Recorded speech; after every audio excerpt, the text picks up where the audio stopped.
Pembangunan ibu kota negara Nusantara rupanya telah menunjukkan titik progres yang tak bisa dipandang sebelah mata. Terbukti saat ini progres pembangunan ibu kota Nusantara sudah 1/4 dari 100%, yakni 25%. Sesuai rencana, ibu kota Nusantara di Penajam Pasir Utara, Kalimantan Timur tersebut siap dihuni pada tahun 2024 dan akan diselenggarakan upacara 17 Agustus di IKN ini. Kementerian PPN menuturkan daftar pertama penghuni IKN Nusantara, klaster pertama pemerintah bakal menjadi yang pertama pindah ke IKN. Mencakup presiden dan wakil presiden, lembaga tinggi negara, termasuk diantaranya pejabat MPR, DPR, Mahkamah Agung, Mahkamah Konstitusi, Komisi Yudisial, dan BPK. Pejabat fungsional perencana ahli utama Kementerian PPN atau Bappenas, Hayu Prasati menuturkan, klaster pertama juga termasuk Kementerian Koordinator, yakni Kementerian Koordinator Perekonomian, Kementerian Koordinator Polhukam, Kementerian Koordinator PMK, dan Kementerian Koordinator Maritim dan Investasi. Lalu Kementerian Triumvirat, yakni Kementerian Dalam Negeri, Luar Negeri, dan Kementerian Pertahanan, karena dapat menjadi PLT kepresidenan dalam keadaan kondisi mendesak apabila presiden dan wakil presiden berhalangan dalam menjalankan tugas secara bersamaan.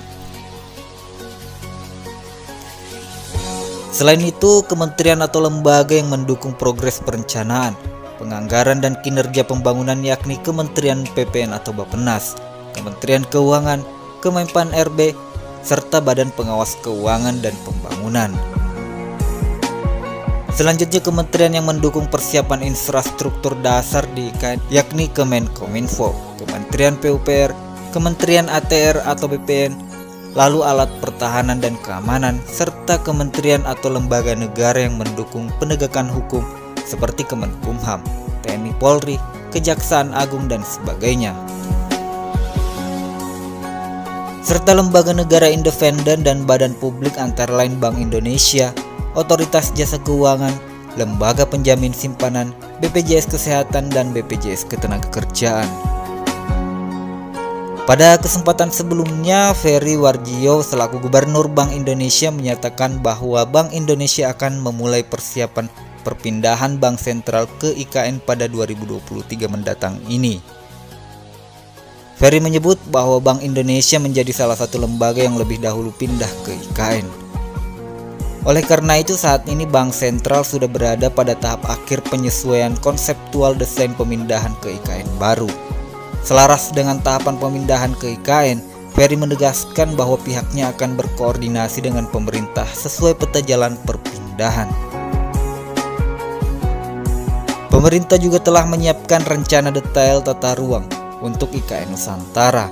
RDTR mengatur tata ruang wilayah secara terperinci, yang disusun nantinya dapat menjadi jembatan bagi rencana tata bangunan dan lingkungan. Rencana tata ruang sendiri ini memiliki fungsi sebagai rencana rinci dalam mengimplementasikan tujuan, strategi, dan kebijakan penataan ruang, rencana struktur dan rencana pola ruang, serta pengendalian pemanfaatan ruang kabupaten dan kota.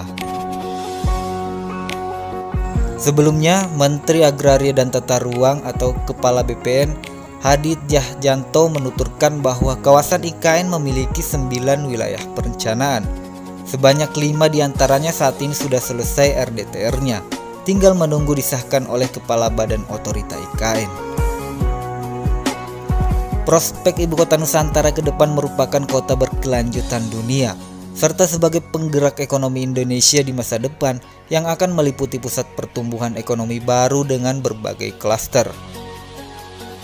Sebagai klaster tersebut antara lain industri teknologi bersih, farmasi terintegrasi, industri pertanian berkelanjutan, ekowisata, wisata kesehatan, bahan kimia dan produk turunannya, serta energi rendah karbon. Penempatan IKN di Kalimantan tentu amatlah strategis untuk kemajuan Indonesia secara menyeluruh. Oleh sebab itu, langkah besar haruslah didukung oleh seluruh masyarakat Indonesia. Posisi Kalimantan sangatlah potensial untuk menjadikan sebagai super hub logistik untuk kawasan timur dan utara Indonesia.